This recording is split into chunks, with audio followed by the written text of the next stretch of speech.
내 이름은 한도연, 올해 66이다. 나는 오늘도 이 낡은 책상 앞에 앉아 그날들을 떠올린다. 이 이야기를 꺼내는 게 맞는 건지 나도 잘 모르겠다.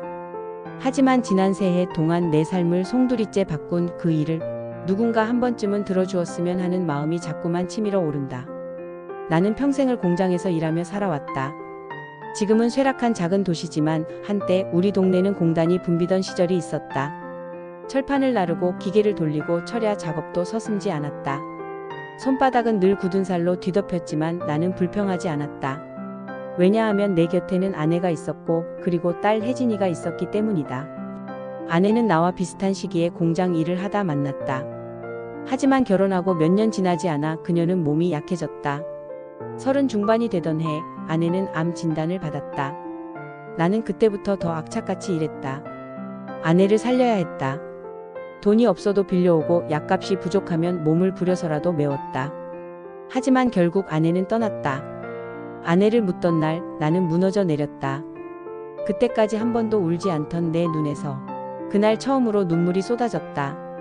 아내가 마지막으로 내 손을 잡으며 한 말이 아직도 귓가에 남아있다. 우리 혜진이 잘 부탁해요. 그 말이 내 가슴에 못이 되어 박혔다. 나는 아내와의 약속을 지키기 위해 오직 딸 하나만 보고 살았다. 혜진이는 내 삶의 전부였다. 35이 되도록 시집도 가지 않았다. 친척들이 이젠 너도 가정 꾸려야지 하고 말하면 그녀는 웃으면서 이렇게 말했다. 저는 아버지랑 사는 게 제일 좋아요. 그 한마디에 나는 가슴이 벅차올랐다. 세상 어느 아버지가 그 말을 듣고 행복하지 않겠는가. 그때까지도 나는 몰랐다. 그 평온한 날들이 얼마나 쉽게 무너질 수 있는지를. 혜진이 38이 되던 해였다. 처음에는 별거 아닌 실수였다. 출근길에 늘 챙기던 지갑을 두고 나갔다. 집으로 돌아오자마자 멍하니 나를 보며 물었다. 아버지, 오늘 어디 다녀오셨어요? 나는 피곤해서 그런가 보다 생각하며 웃어 넘겼다. 하지만 시간이 갈수록 잊어버리는 일이 잦아졌다.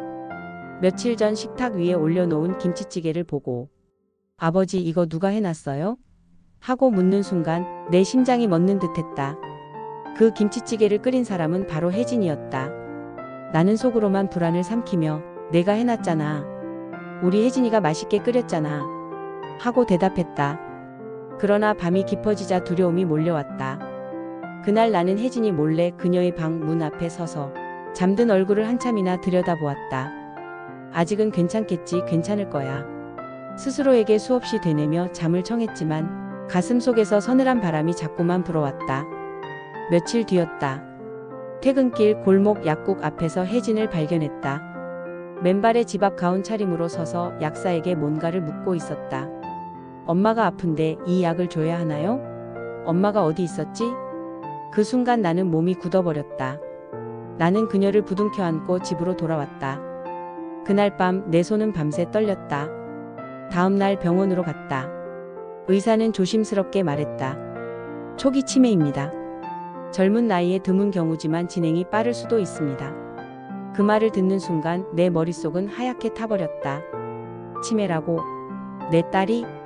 그 누구보다 똑 부러지던 혜진이, 나를 세상 누구보다 잘 챙기던 그 아이가.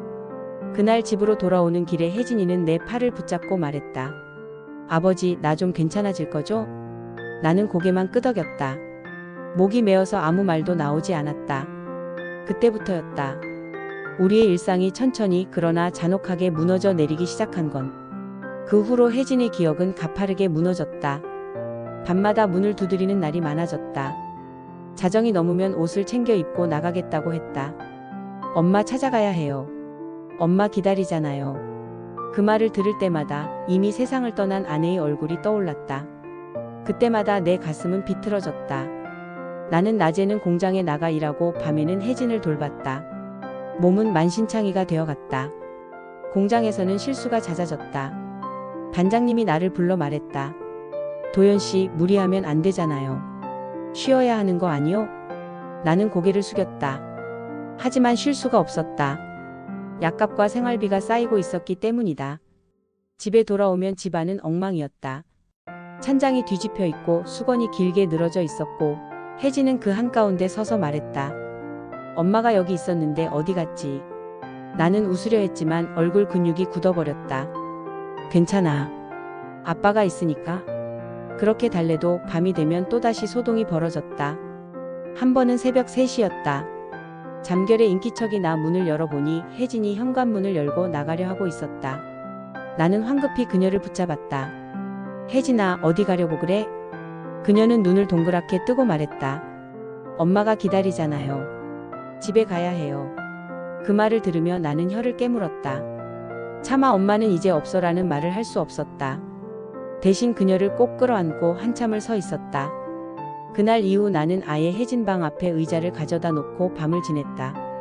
혹시라도 문을 열고 나갈까봐, 혹시라도 계단을 내려가다 다칠까봐. 그 몇 시간 동안 내 눈꺼풀은 천근만근 무거워졌다가 문득 깜빡 졸 때마다 심장이 덜컥 내려앉았다. 내 몸도 한계에 다다랐다. 공장에서 넘어져 무릎이 깨져도 그냥 붕대로 감고 일했다. 하지만 병원비는 점점 더 불어나고 있었다. 집 한 채 팔아 쓰던 돈은 바닥이 났다. 카드 대출은 이미 막혔고 동네 은행에서도 더 이상 대출이 나오지 않았다. 나는 매일같이 계산기를 두드리며 머리를 싸맸다. 이대로라면 한 달 안에 약값도 못 낼 상황이었다. 복지센터에서는 다시 상담을 권했다. 선생님, 요양병원에 맡기세요. 혼자 돌보시면 선생님 건강도 위험합니다. 나는 한참을 듣다가 결국 고개를 저었다. 안 됩니다. 혜진이는 낯선 곳에 가면 울 거예요. 밤새 울고 나를 찾을 거예요. 그건 안 됩니다. 상담원은 안쓰럽다는 듯 한숨을 쉬었다. 그날 집으로 돌아오며 나는 마치 내 몸속이 비어있는 듯한 느낌을 받았다. 이러다 둘 다 무너지는 게 아닐까? 그런 불길한 예감이 자꾸만 스멀스멀 올라왔다. 그리고 결국 일이 터졌다. 그날도 새벽이었다. 나는 그날따라 깊은 잠에 빠져 있었고 혜진이 현관문을 열어 나간 것을 전혀 눈치채지 못했다.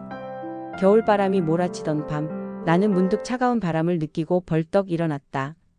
문이 활짝 열려 있었다. 나는 슬리퍼만 신고 밖으로 뛰쳐나갔다. 동네를 헤집으며 소리쳤다. 혜진아, 혜진아 어디 있니? 경찰까지 불러 2시간을 뒤진 끝에 우리는 혜진을 근처 개울가에서 찾았다. 그녀는 웅크린 채로 앉아 발이 얼어붙을 만큼 차가운 물에 담겨 있었다. 엄마가 여기 오라 해서요. 그 말을 들으며 나는 무너졌다. 그날 혜진은 응급실로 실려갔다.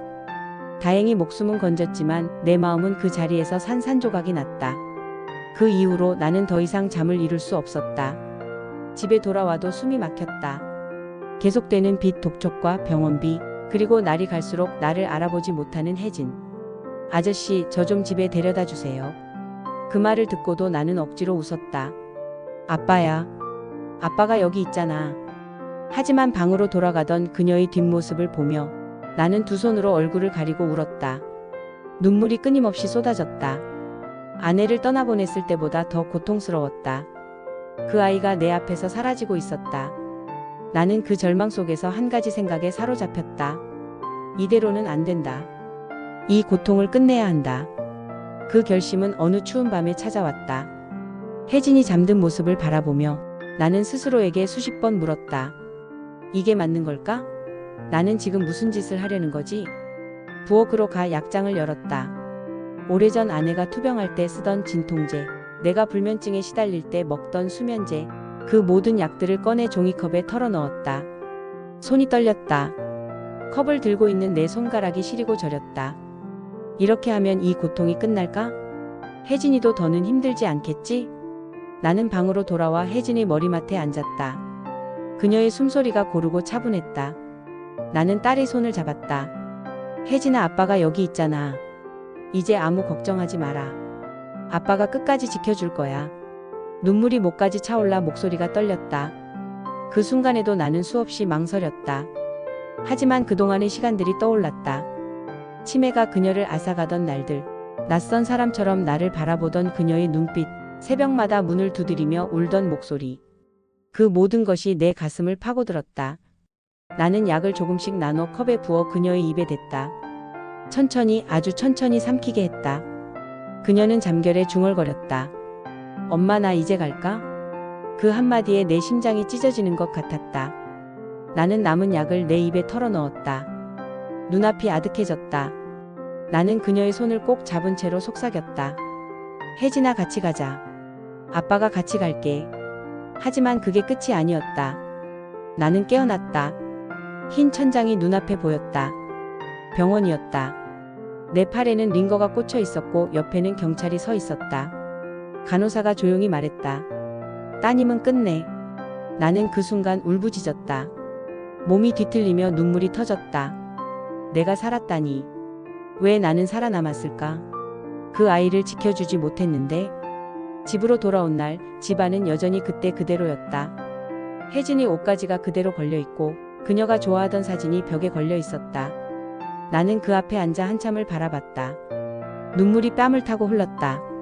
숨을 쉬는 것조차 죄처럼 느껴졌다. 나는 아직도 매일같이 그날을 떠올린다. 아내와 약속했던 그 아이를 지키지 못한 날. 내가 내린 그 마지막 선택. 내가 과연 옳았을까? 내가 끝까지 버텼더라면 달라졌을까? 이제 나는 묻고 싶다. 여러분이라면 그 순간 어떤 선택을 하셨겠습니까?